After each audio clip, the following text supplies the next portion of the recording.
예, 다른 강구 말씀 없으시면 오늘 말씀, 성경 말씀 같이 봉독하고 설교 말씀 나누도록 하겠습니다.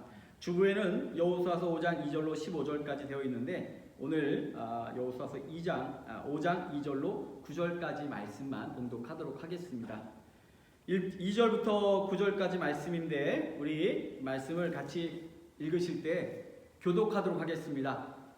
예배 함께 하신 분들도 교독하시고 각 가정에서도 함께 교독하시면서 이 말씀이 각 가정에 선포되기를 간절히 원합니다. 제가 먼저 읽겠습니다. 그때 여호와께서 여호수아에게 이르시되 너는 부싯돌로 칼을 만들어 이스라엘 자손들에게 다시 할례를 행하라 하시매 여호수아가 부싯돌로 칼을 만들어 할례를 해서 이스라엘 자손들에게 할례를 행하니라.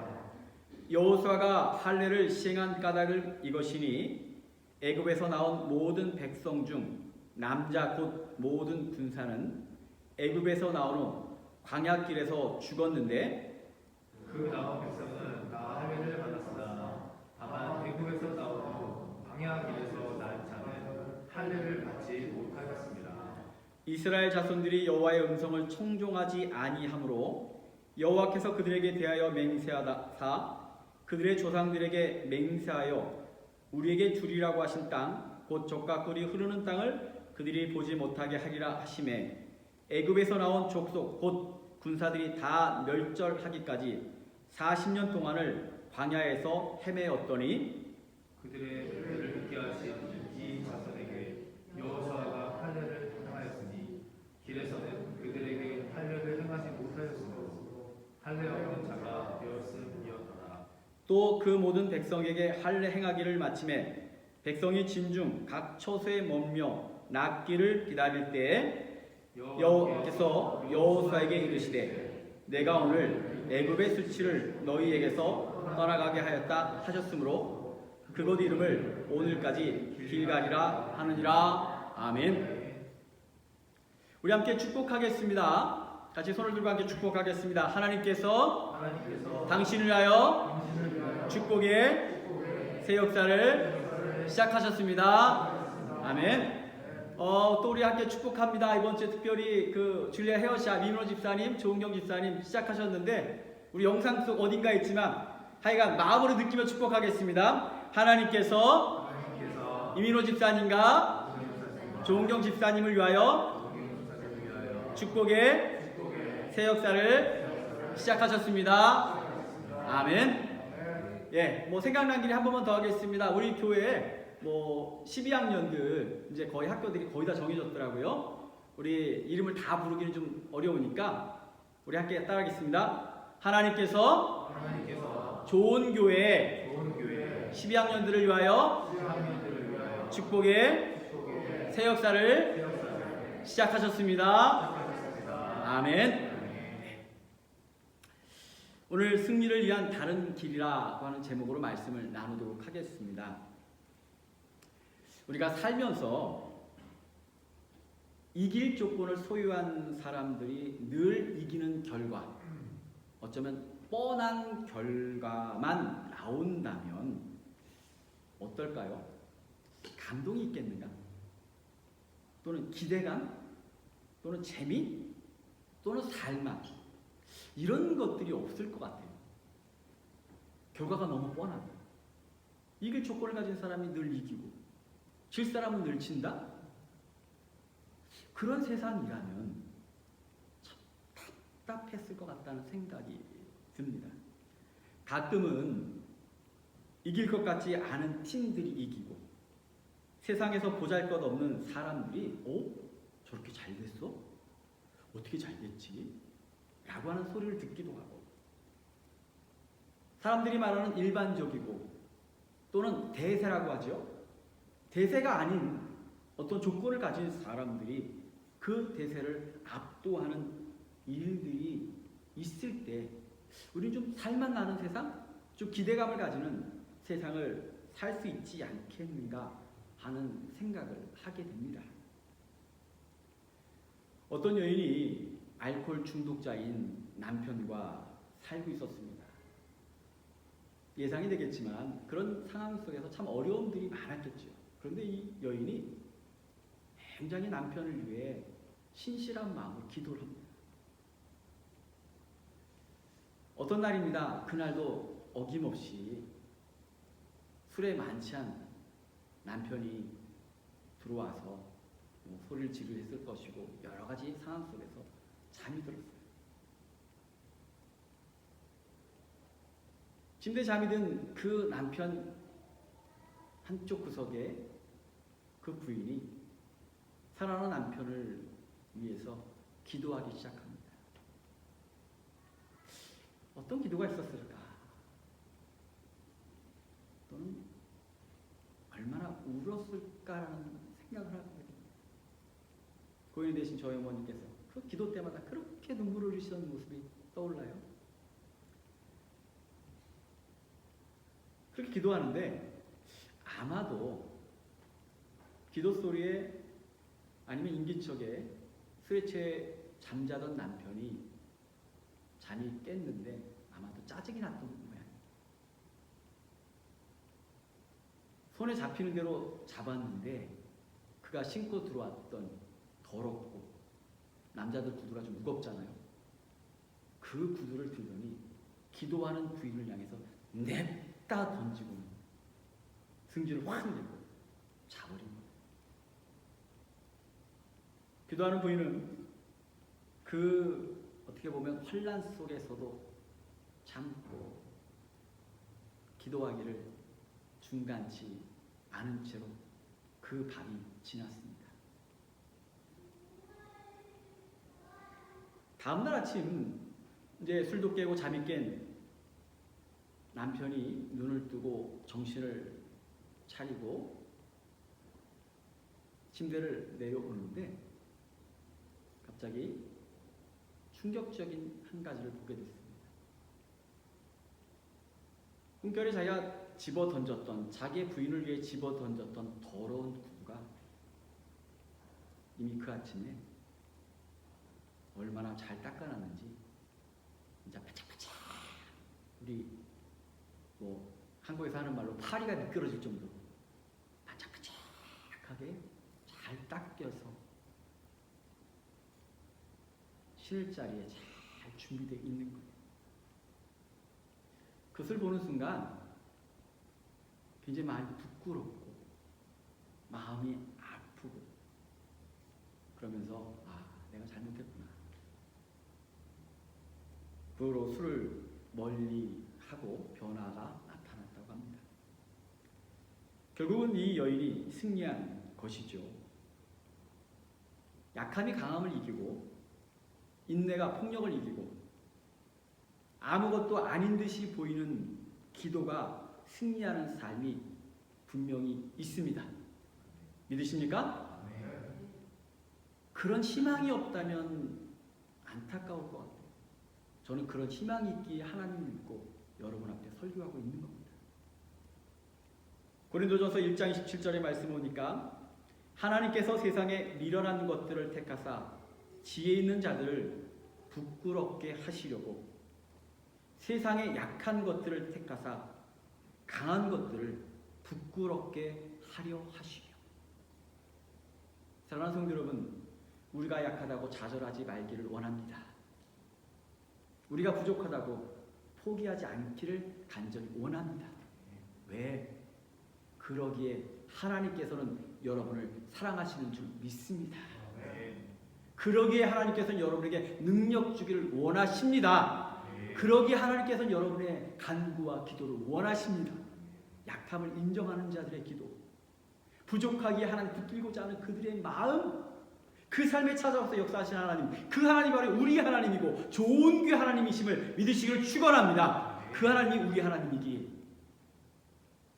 오늘 시간 그 하나님을 믿고 간구하는 여러분의 삶 속에 고린도전서의 말씀이, 그리고 약한 자가 때로 승리할 수 있고 부족한 자가 이 세상 가운데 하나님의 영광을 드러낼 수 있는 놀라운 일들이 여러분 삶 가운데 현실화되는 은혜와 축복이 있기를 간절히 축원을 드립니다. 본문으로 돌아가 보겠습니다. 이스라엘이 애굽을 떠난 지 40년 만에 요단강을 건너서 드디어 정말로 드디어 가나안 땅에 들어왔습니다. 그리고 길갈에 머물게 됐죠. 정말 좋은 날입니다. 원하던 것을 이뤘으니 얼마나 좋아요. 그러나 이 말에는요, 반대로 생각해보면 이스라엘 백성이 요단강을 건너 길갈에 머문다라고 하는 말은 그들이 싸워야 될 가나안 땅의 여러 족속들과 지금 대면하고 있다라는 거예요.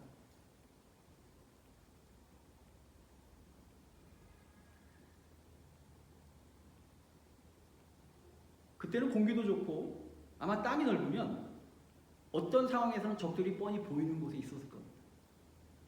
지도를 보면 길갈과 여리고가 그렇게 멀지 않아요. 가나안 땅이 그렇게 넓은 땅이 아닙니다.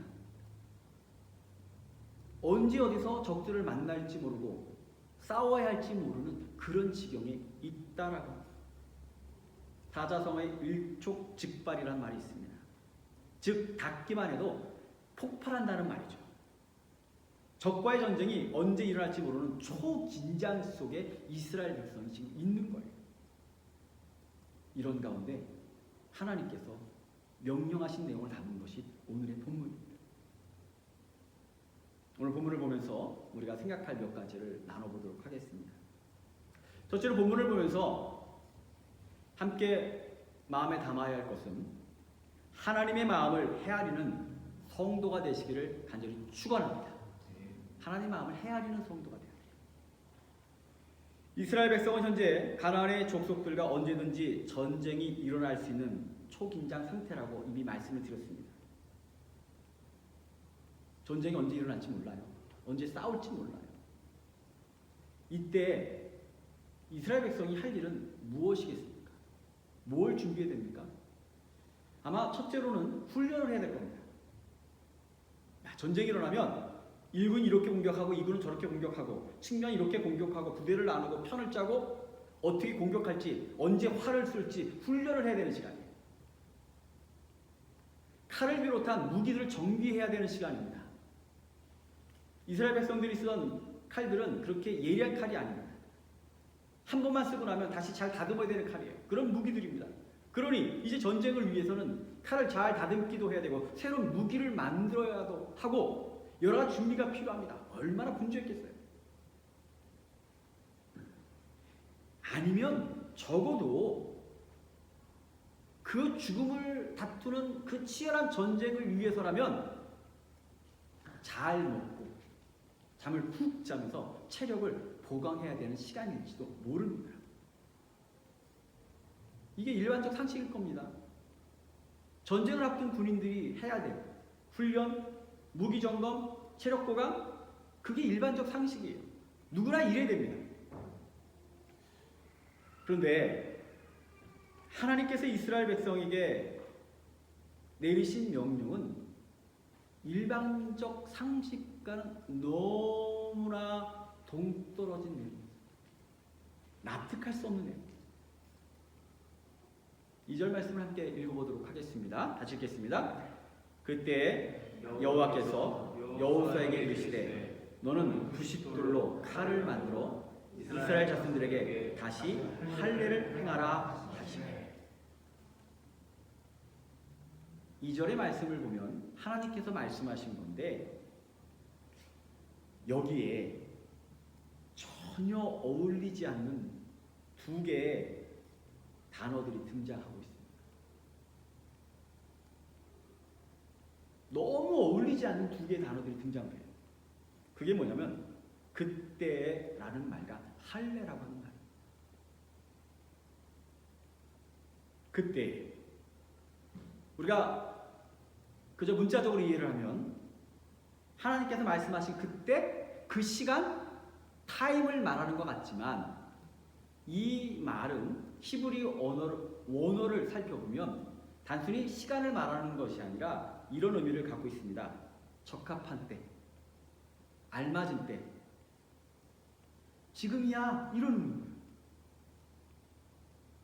지금 이 순간, 지금이 가장 좋은 때야, 베스트 타임이야 이런 의미예요. 즉 할례 받기에 베스트 타임이야? 이렇게 하나님 말씀하신 겁니다. 갑자기 의문이 듭니다. 과연 이때가 할례 받기에 알맞은 때입니까? 적당한 때예요? 여러분, 할례가 뭡니까? 남자들이 받는 포경 수술을 말합니다. 피부를 칼로 잘라냅니다. 실로 꿰매는 일이에요. 피가 나는 일이고요. 고통스러운 일입니다. 제가 설교 준비를 하면서 이게 무려 30년 전에 저도 이 수술을 받았는데 설교를 준비하면서 그때 생각을 해보니까 그때 받았던 고통이 너무 생생하게 떠오르는 거예요.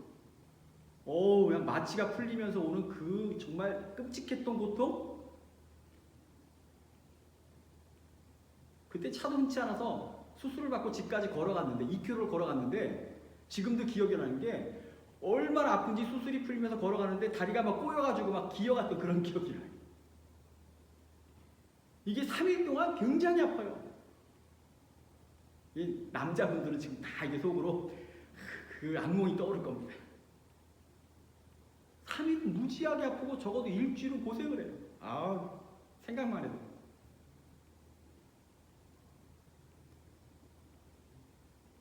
근데 그것도 요즘 얘기죠. 요즘은 마취약을 쓰기도 하고 칼도 예리하고 뭐 약도 주고 꼬매기도 잘 꼬매고 소독도 하고. 근데 그 옛날에는 약이 어디 있겠어요? 약초 정도는 있을지 모르겠지만 약이 어디 있어요? 본문에도 기록되어 있지만 요즘 같은 수술용 메스가 있는 게 아니잖아요. 부싯돌로 할례를 하라? 저 같으면 죽어도 못해요. 그게 얼마나 힘든 일이에요. 할례를 받으면 이스라엘 백성의 남자들은요, 그 순간부터 전쟁을 할 수가 없어요.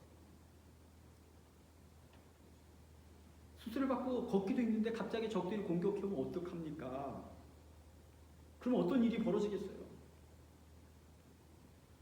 하나님께서는 그때라고 말씀하시면서 상황적으로 이때가 베스트 타임이야 라고 말씀을 하시는데 이게 그 베스트 타임이라고 하는 말과 할례라고 하는 것은 정말로 어울리지 않는 이야기입니다. 이스라엘 백성이 리더이며 전쟁을 준비하는 여호수아의 입장에서는 이 말씀을 하실 때 얼마나 당황했을까 싶어요.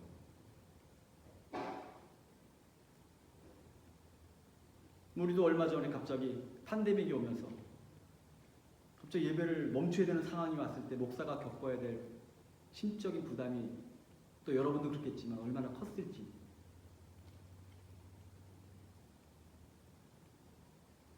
그러면 이제 어떻게 해야 됩니까? 그런 상황이면 어떻게 해야 될까요? 하나님께 따져볼까요? 이거 말이 됩니까? 이거 무슨, 이러면 안 되겠지만 하나님 말 같지도 않은 소리 하십니까? 아니면 기도하는 거죠. 하나님, 제가요 안 하는 건 아닌데 지금 타이밍이 아니니까 요거 좀 전쟁 끝나고 제가 할게요. 이렇게 좀 기도하면서 시기를 늦춰볼 수도, 그런 딜을 할 수도 있지 않을까, 그런 생각을 할 만합니다. 여러분들이라면 어떻게 하시겠어요? 따지시겠습니까? 아니면 하나님과 내고를 하시겠어요?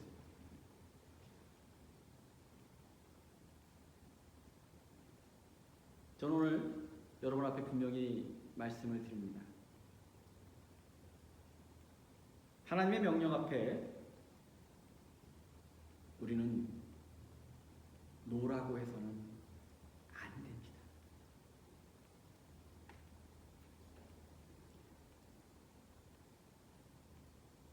우리 신앙이 성숙한 성도라면, 믿음이 있는 성도라면 우리는 하나님께서 그 말씀을 하실 때 이것의 진짜 의미가 무엇인지를 한 번쯤은 생각해 봐야 돼요. 마인드셋이라고 하는 책이 요즘에 베스트셀러에서 제가 좀 읽어보고 있습니다. 그 책에 나오는 이야기 중에 하나인데 5살 어린아이가 엄마와 함께 새로운 유치원에 가게 됐습니다. 유치원에 처음 간 아이가 선생님과 함께 유치원을 돌아보면서 소개를 받는데 벽에 있는 그림들이 걸려 있는 것을 보면서 아이가 처음 간 유치원에 가서 이렇게 말하는 겁니다. 아유, 저렇게 못난 그림은 누가 그린 거야? 누가 이렇게 그림을 저렇게 못 그렸어? 그것을 들은 엄마가 굉장히 당황했겠죠. 아이고, 우리 아이가 처음 간 유치원에 가서 이런 말을 하면 얼마나 또 미움을 받을까, 내가 철없어서 이러는구나 싶어가지고, 얘야, 저런 예쁜 그림을 보고 못났다고 하면 안 돼, 그러지 마. 근데 그때 그 유치원을 소개시켜주던 유치원의 선생님이 아이의 말뜻을 정확히 이해했어요. 그 아이에게 이렇게 말합니다. 얘야, 여기서는 꼭 예쁜 그림을 그릴 필요가 없어. 내가 그리고 싶으면 못난 그림을 그려도 돼. 막 그려도 돼. 괜찮아. 그러자 아이가 선생님을 보면서 활짝 웃더래요. 거기서 끝나지 않았습니다. 두 번째로 가다가 보니까 망가진 장난감이 보이는 거예요. 그 아이가 장난감 보더니 아, 이거 누가 망가뜨린 거야? 또 엄마가 참견을 합니다. 아, 얘야, 아, 누가 망가뜨린 게 무슨 상관이야? 네가 여기 누구라고 말하면 네가 알아? 아, 신경 쓰지 말고 좀 선생님 말씀 잘 들어. 그때 선생님이 또 이런 얘기를 합니다. 장난감은 원래 갖고 놀라고 만든 거야. 갖고 놀다가 부서질 수도 있고 괜찮아. 원래 그런 거야. 이 아이의 말과 깊은 의미가 다르더라고요. 이 아이가 원래 하고 싶었던 이야기는 이런 겁니다.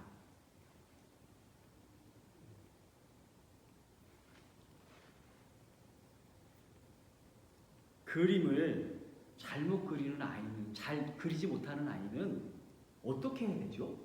이런 얘기. 또는 장난감을 부수면 어떻게 되나요? 혼나나요? 그런 의미였던 거예요.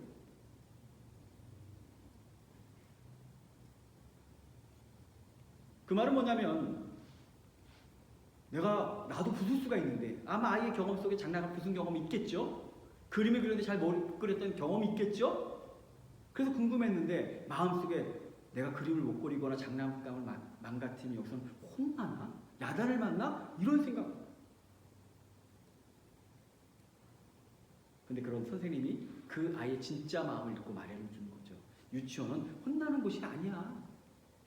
유치원은 그림을 잘 그리는 곳이 아니야. 장난감은 망가져도 돼. 그러라고 만든 거야.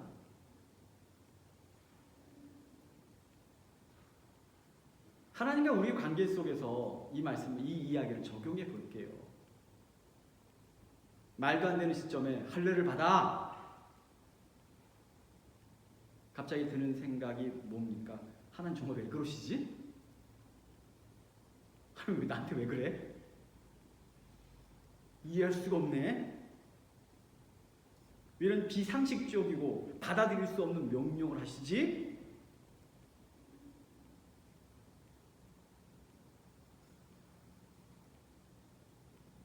우리 인생에 이와 같은 일들이 일어납니다. 하나님 왜 이렇게 힘든 일이 오지요? 오늘 힘들고 어려운데 성경을 폈더니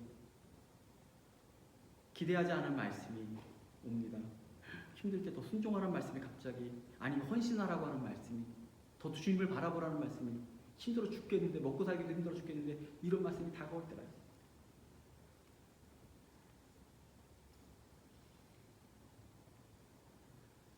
저는 그 순간이 오면 우리 좋은 교회 성숙하고 장성한 믿음의 분량을 가진 성도들은요, 하나님의 진짜 뜻이 뭘까?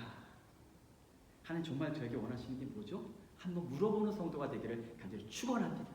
네. 그러기 위해서 우리는요, 두 가지 할 게 있어요. 첫째는 기도하는 거예요. 기도는 하나님과 대화하는 겁니다. 그분과 교제하는 거예요. 하나님을 이해하는 시간이에요. 그리고 그분의 뜻을 내가 받아들일 시간이죠. 기도하지 않으면 하나님을 이해할 수가 없어요. 하나님과 기도하지 않으면, 그분과 내가 깊은 대화를 이루지 않으면 겉으로 드러난 것만 보다가 낭망해요. 왜 할례를 받으래? 이렇게 힘들어 죽겠는데 왜 나한테 이런 걸 원하셔? 더 속 깊고 더 깊은 내면의 그런 이야기들과 의미들을 기도하지 않으면 발견할 수가 없는 거예요. 사랑하는 좋은 성도 여러분, 예배드리기도 힘든 시절이 왔어요. 사람을 만나기도 힘든 시절이 왔습니다. 성경 공부하기도 힘든 시절이 왔고 속해도 힘든 시절이 왔어요. 그러나 이 시대 때 정말 우리 마음속에 오셔서 골방에 갇혀 기도하는 누군가처럼, 그래, 이때 나랑 영적으로 친밀한 교제를 한번 이뤄보면 어떻겠니? 이 시대 속에서 주님이 내게 정말 원하시는 것이 무엇인지를 말씀하시고 그것을 듣기를 원하시는 하나님의 그 마음을 헤아려 보려는 갈급한 기도가 필요하다는 것. 두 번째로는 성령 충만을 간구해야 합니다. 성령께서는 우리의 어리석음과 무지를 위하여 하나님께서 허락하신 특별한 은혜예요. 하나님 성령님께서는요, 우리 마음에 하나님의 뜻을 깨닫게 합니다.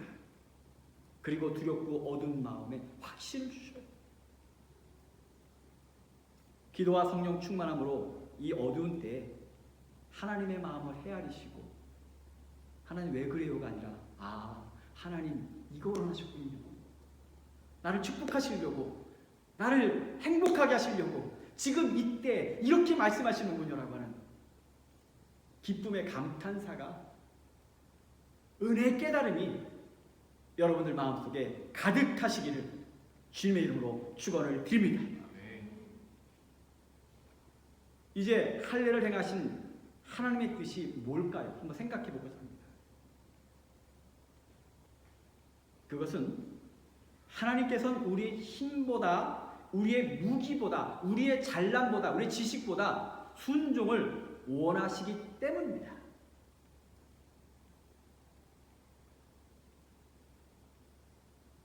여호수아가 부싯돌로 칼을 만들어 할례산에서 이스라엘 자손들에게 할례를 행하니라.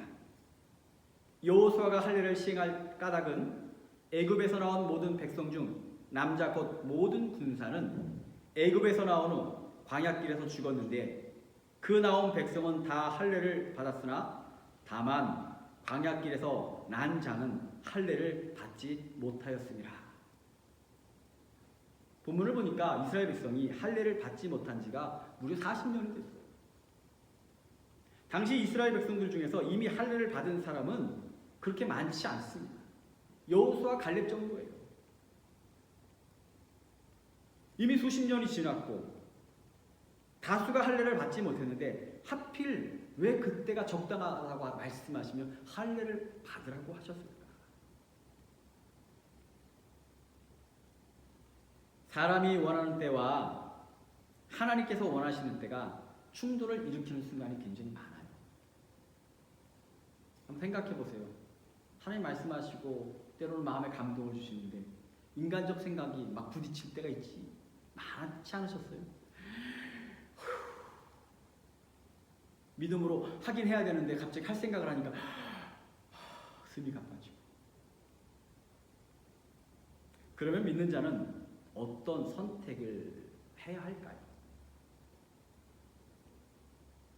상식적으로는 이스라엘 백성은요, 전쟁을 앞두고 힘을 다듬고 무기를 다듬을 그럴 때가 맞습니다.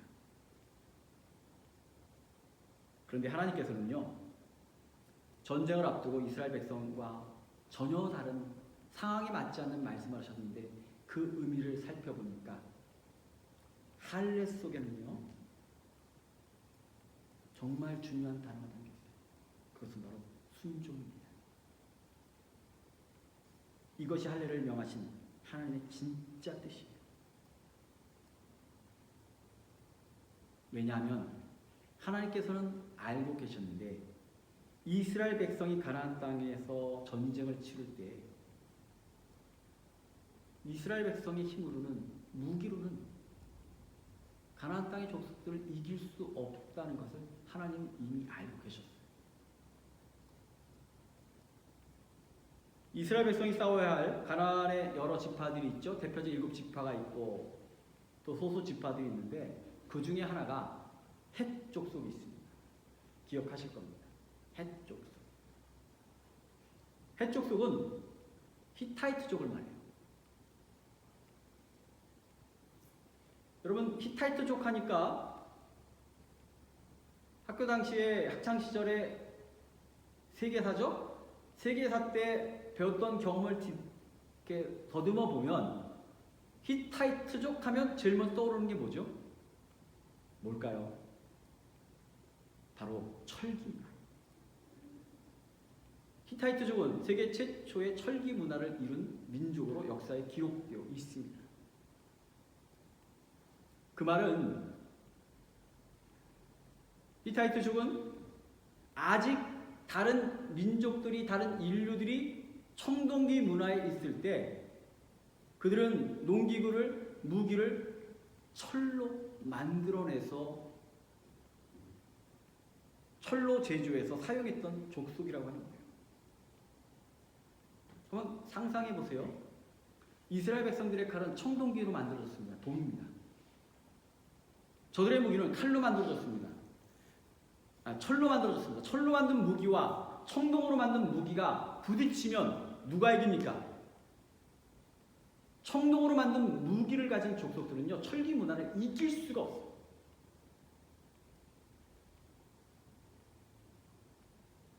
즉, 객관적 사실은 이겁니다. 이스라엘 백성은 가나안 땅의 전쟁에서 이길 수가 없다가 객관적, 이성적 결론입니다.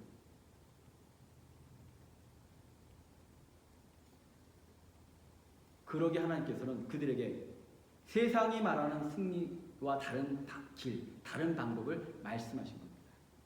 그들이 전쟁에서 이길 길은 뭐냐? 하나님께 순종하는 것만이 유일한 길이라고 말씀하시는 거예요. 하나님의 뜻을 따르는 것만이 전쟁을 이길 수 있다는 길이라고 하는 것을 할례를 명하시면서 그들에게 말씀하시고 계신 거죠. 오늘날 우리는 팬데믹을 겪으며 새로운 시대를 살아갑니다. 팬데믹 이전과 이후가 엄청나게 다르다고들 말하고 있습니다. 그리고 그 실제적 현상들이 점점 드러나고 보이고 있습니다. 우리는 아직 청동기 문화 속에 머물고 있는 것 같은데 갑자기 철기 문화 같은 시대가 확 다가오고 아직 준비가 되어 있지 않다라고 말하고 있는데 이미 그 시대가 왔어요.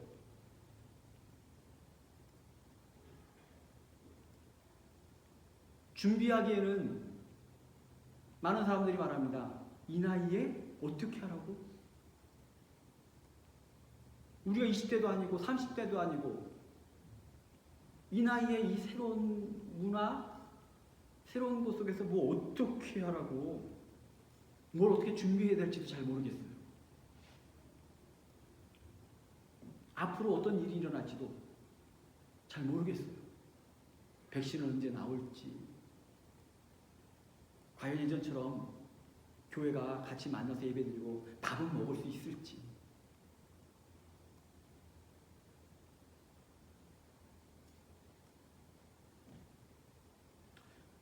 이런 때를 살아가는 우리들의 마음속에 성경의 말씀들이 여러분들 마음속에 채워지기를 간절히 원합니다.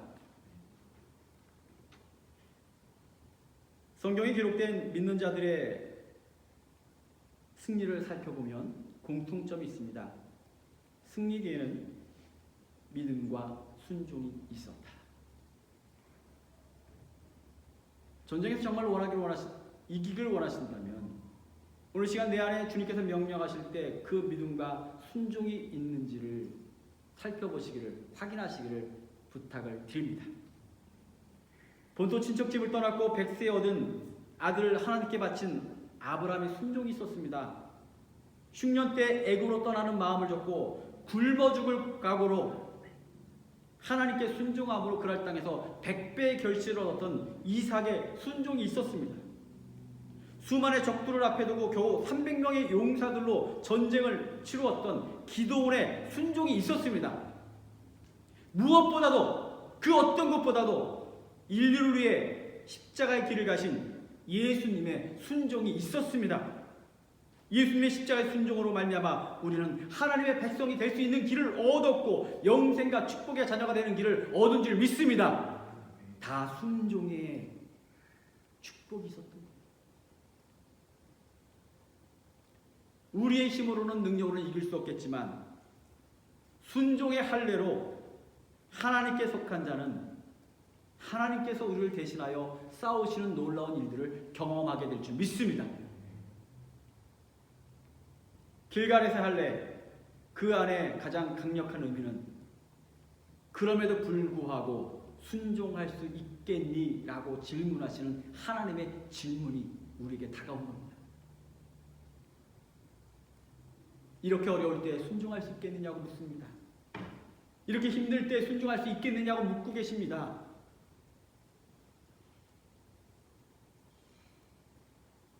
그 질문 앞에 여러분들 하나님 원하시는 답변을 함께 샤우팅할 수 있는 좋은 교회 성도가 되기를 간절히 축원합니다. 세 번째로는 순종의 강에 발을 내딛으면 더 큰 은혜가 준비되어 있습니다.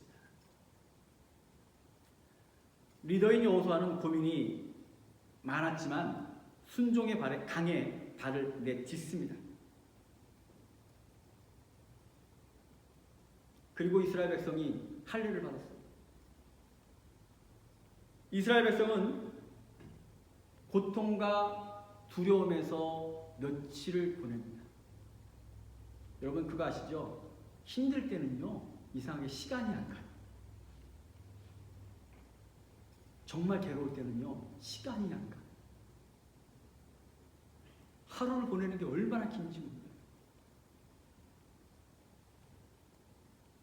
이스라엘 백성이 수술을 받고 각자 텐트에서 하루를 보냅니다. 몸은 아프고 움직일 수는 없고 예전 같으면 나가서 이야기도 하고 산보라도 할 텐데 그것도 못해. 다들 텐트 안에 있는 거예요. 지금 마치 우리가 반대복 시절을 걷는 그것과 비슷합니다. 예전 같으면 나가서 뭐 밥도 사 먹고 커피도 마시고 사람도 만나고 막 그럴 텐데 지금은요 각자 하고는 있지만 너무 많은 죄악이 있어요. 그런 상황인 거예요. 그럴 때 하루가 얼마나 길어요. 근데 그뿐이 아니에요. 단순히 몸이 아프고 시간이 안 가는 문제가 아니라 진짜 문제는 우리가 이렇게 전쟁할 수 없는 지경에 있는데 적들이 쳐들어오면 어떡하지? 우리 다 죽는데. 나만 죽는 게 아니고 내가 지켜야 될 아내와 우리 자식들이 다 죽는데 어떡하지? 그 속에 있는 거예요.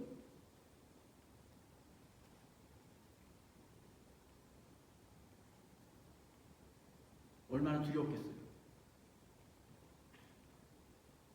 그러나 그 두려움의 시간은 하루 이틀이 지나면서 하나님에 대한 확신으로 바뀌어가게 된 줄 믿습니다. 하나님께서 적들의 눈을 가려주시고 하나님께서 그들을 보호하시며 지키시고 책임지심을 그들이 깨닫기 시작했던 거죠. 하루를 보내며 하나님께 오늘 지키셨네. 그 하루를 보낸 그들은 그 다음날 좀 더 나은 몸으로 그래 오늘도 하나님께서 내일도 지켜주시겠지.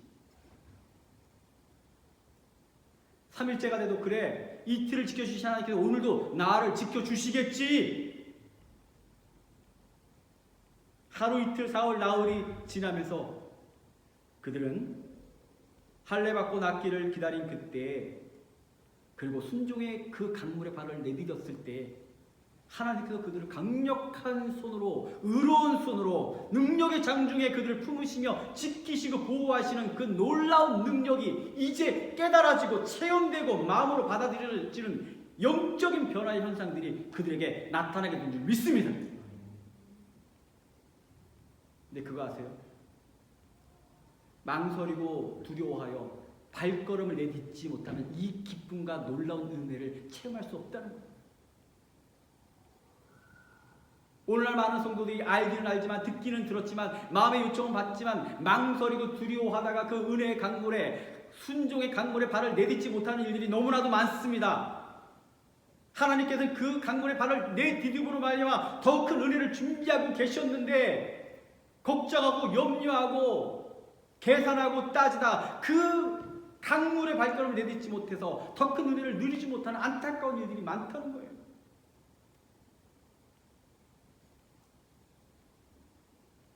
사랑하는 성도 여러분, 오늘 하나님께서 여러분에게 요청하시는 것이 무엇인지를 영을 여시고 마음을 여서 들으시기를 축원합니다. 때로는 망설여질 일들도 있을 겁니다. 그러나 하나님께서 말씀하셨다는 것은, 내 마음에 주셨다는 것은 그때가 바로 알맞은 때, 그때가 축복의 때입니다. 순종의 다리를 넘으면 하나님께서 놀라운 축복의 역사를 준비하고 계십니다. 순종의 다리를 넘으면 영적인 성장의 새로운 단계로 나아갈 수 있습니다.